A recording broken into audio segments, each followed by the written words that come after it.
अध्याय पूरा पढ़ो। गलतियों के छोटवा अध्याय पूरा।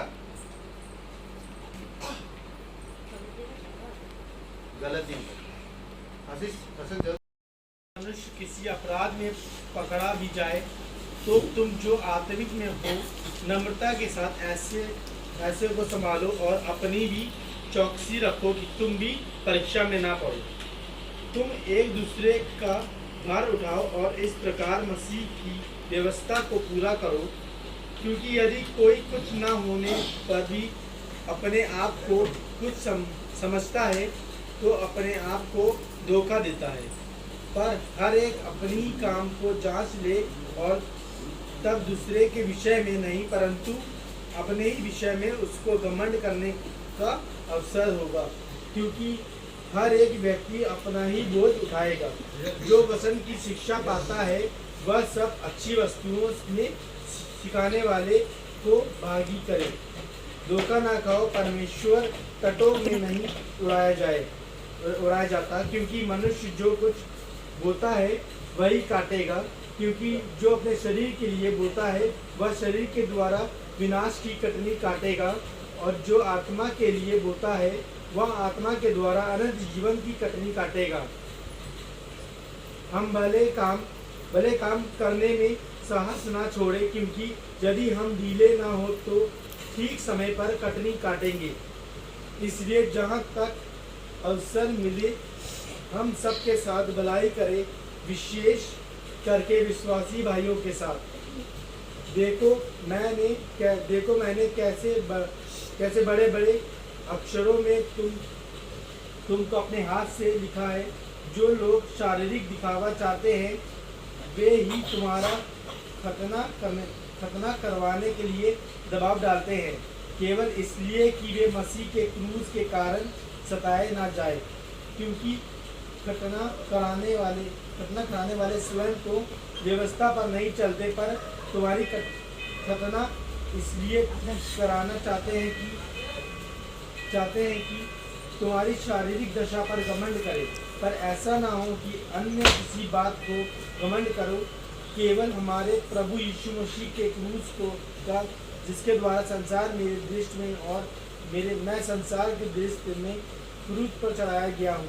क्योंकि ना कटना और ना खतना राहित कुछ है, परंतु नई सृष्टि। जितने इस नियम पर चलेंगे उन पर और परमेश्वर के इज़राइल पर शांति और दया होता है। आगे को कोई मुझे दुख ना दे, क्योंकि मैं यीशु के दागों को अपनी देह में लिया फिरता हूँ। है भाइयों, हमारे प्रभु यीशु मसीह का अनुग्रह तुम्हारे आत्मा के साथ रहे। आमीन। ठीक है, तो एक शिष्यता के लिए है। एक शिष्य कैसा होता, प्रभु के साथ कैसे। आज पूरे संसार में नियम, व्यवस्था और परंपरा, रीति रिवाज, मूर्ति पूजा, बहुत सारी चीजें दुनिया में है। वही इंसान हमें उन व्यवस्थाओं में चलाने के लिए हमें प्रेरणा देते हैं, पर खुद उन व्यवस्थाओं में नहीं चलते। परंतु प्रभु यीशु मसीह में ऐसा नहीं है। प्रभु यीशु मसीह हमारे लिए क्रूस पर जीवन दिया। आज हमें एक शिष्यता के रूप में अगुवाई करना चाहता, हमें भलाई में अगुवाई करना चाहता, हमें दूसरों की मदद करने के लिए अगुवाई करना चाहता, और अंतिम चेतावनी की अभिवादन करता ना कि अंत में एक दिन हम सब मरेंगे। वो कहता ना, जो बोगे आप वही काटोगे। परंतु जो सच्चा भक्त होता परमेश्वर का, वो यीशु के दागों को लेकर चलता। यीशु की दाग क्या है? यीशु ने मेरे लिए दुख उठाया, मेरे लिए अपमान सहा, मेरे लिए निंदा सहा। उसने इस संसार की परंपराओं पर नहीं रहा, उसने रीति रिवाजों के अधीन में नहीं रहा, उसने स्वतंत्रता की जीवन जिया, यानी कि आज़ादी की जीवन जिया। परमेश्वर के सुसमाचार को पूरे दुनिया तक पहुंचाया और 12 लोगों को चुना। यहाँ तक उसको लोग अपमान किए, प्रश्न उठाए, सवाल उठाए, लोगों को चमत्कार करके दिखाया, लोगों के जीवन को क्या बोलते कि बीमारियों को ठीक किया, अंधे को, लेंगड़ों को, बहरों को, मरे हुओं को, सभी को उन्होंने संभाला ना। मुर्दों को जिलाया, अंधों को आंखें खोला, अंधकार में पड़े हुए लोगों को ज्योति में लेकर आया, पापियों के लिए प्राण दिया। ये सारे चीज यीशु मसीह ने किया। पर आज हम यीशु को समझ नहीं पाते, आज हम यीशु को जान नहीं पाते। इंसान चाहता चमत्कार, पर यीशु को विश्वास नहीं करना चाहता, फॉलो नहीं करना चाहता, उसके पीछे चलना नहीं चाहता। इंसान शांति पाना चाहता, पर यीशु का शिष्य बनना नहीं चाहता। घर में आशीष पाना चाहता, पर यीशु के कलीसिया में आना नहीं चाहता। घर में सुरक्षित शांति और महसूस पाना चाहता, मतलब क्या बोलते कि महफूज को क्या बोलते हैं?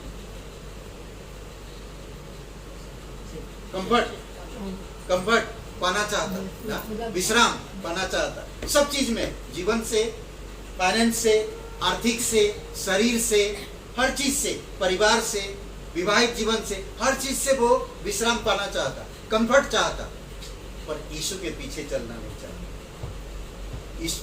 जो सच्चा भक्त होता, जो सच्चा मित्र होता यीशु का, जो सच में उद्धार पाया है, वो क्या कहता? वचन 17 फिर से पढ़ो।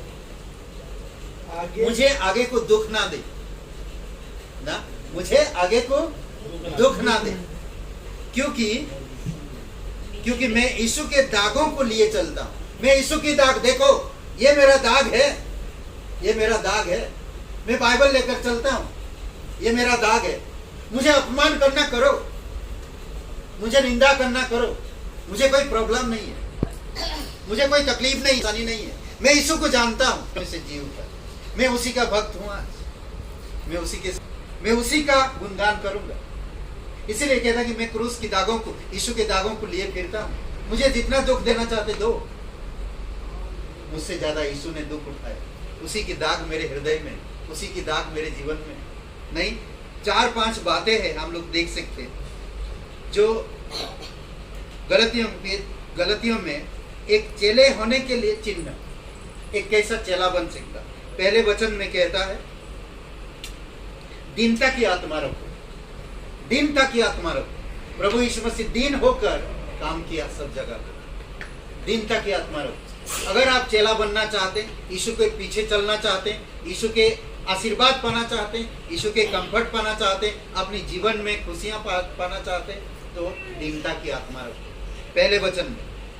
दूसरे वचन में दुखों को उठाना। अगर आप यीशु के साथ चलोगे तो दुख आएगा, तकलीफ आएगा। हमें दुखों से कभी वो नहीं मोड़ना चाहिए, हमें दुखों से कभी दूर नहीं होना चाहिए, हमें दुखों से कभी निराश नहीं होना चाहिए।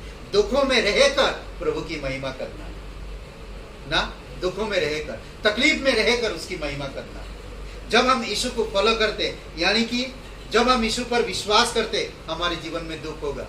कैसा दुख हो सकता? जैसे आज दिशा दुख से पड़ी है, हो सकता हमारी परंपराओं का दुख, हो सकता हमारी रिवाज का दुख, हो सकता हमारी प्रियजनों का दुख, हो सकता हमारी मान सम्मान का दुख, हो सकता हमारी एडुकेशन का मतलब शिक्षाओं का दुख।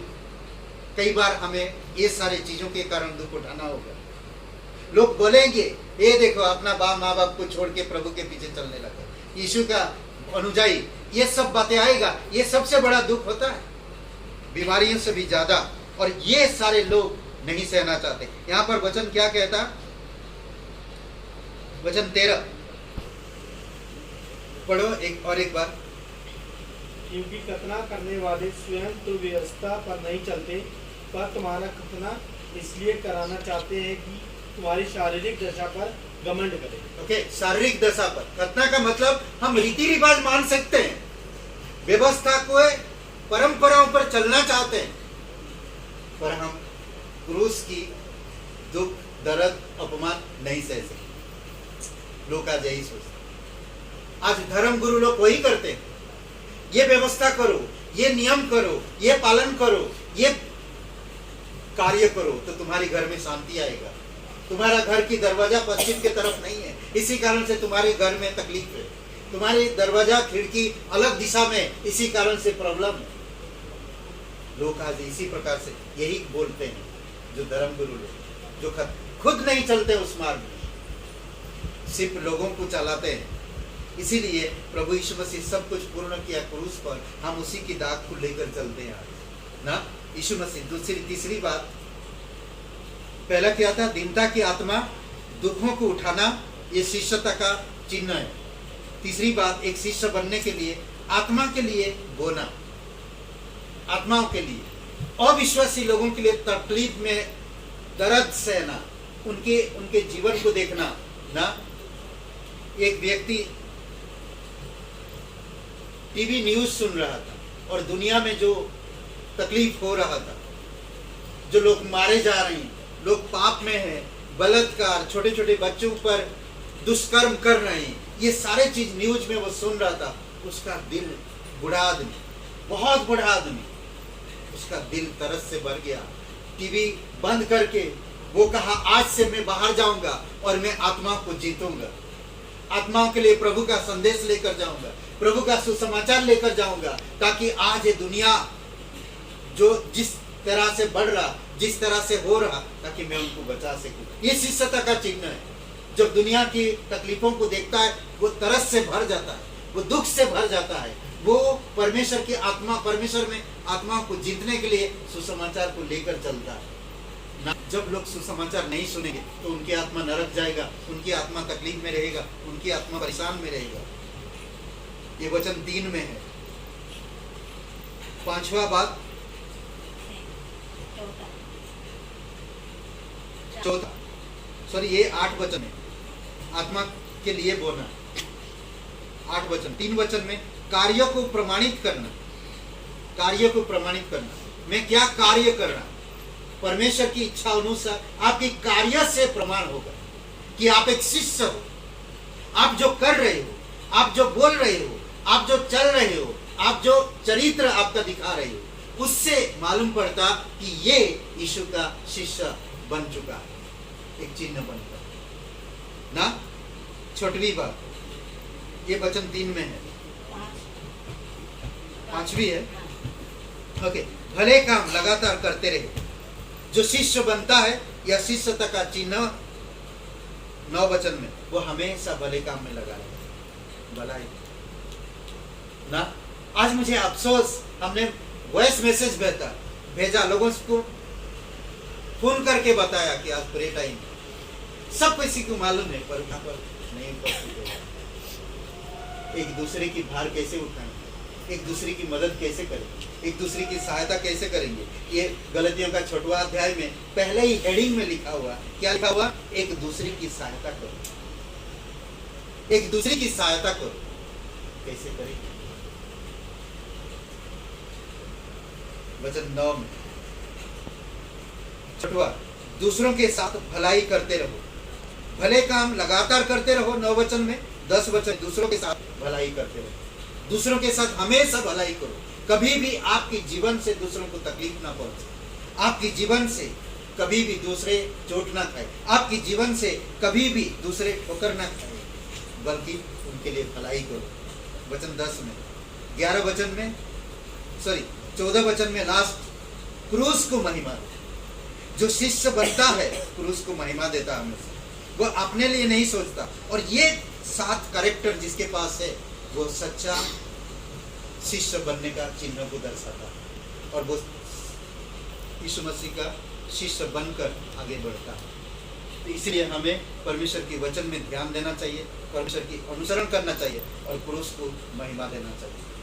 आमीन। आइए प्रार्थना करते हैं। जीवित हरा हमारी पराक्रमी सर्वशक्तिमान परमेश्वर, हमें शिष्य की चिन्ह दो पिता, जो हमें ये चिन्ह मिला, हम शिष्यता की तरह कार्य कर सके, दूसरों के लिए सहायता कर सके, बड़े कार्य में लगे रहे। प्रभु यीशु, कार्य से हमारी प्रमाण हो सके कि हम आपके शिष्य हैं। प्रभु यीशु, क्रूस को हमेशा महिमा देते। प्रभु यीशु, धन्यवाद देते पिता, तेरी स्तुति महिमा करते। इस घर के लिए धन्यवाद देते, यहाँ पर सभी लोगों के लिए धन्यवाद देते। जंग बहादुर भाई, उनके जीवन के लिए आप उनके व्यक्तिगत जीवन को इस्तेमाल कर तेरे राज्य के लिए। राजकुमार जी, प्रमिला जी, दिशा को फिर से आप स्पर्श करो पिता। हम विश्वास के साथ प्रार्थना करते हैं कि आप दिशा को चंगाई दे दिया। धन्यवाद देते, तेरी स्तुति महिमा करते। प्रार्थना उद्धार करता है यीशु मसीह के नाम से मांगते, आमीन। Thank you.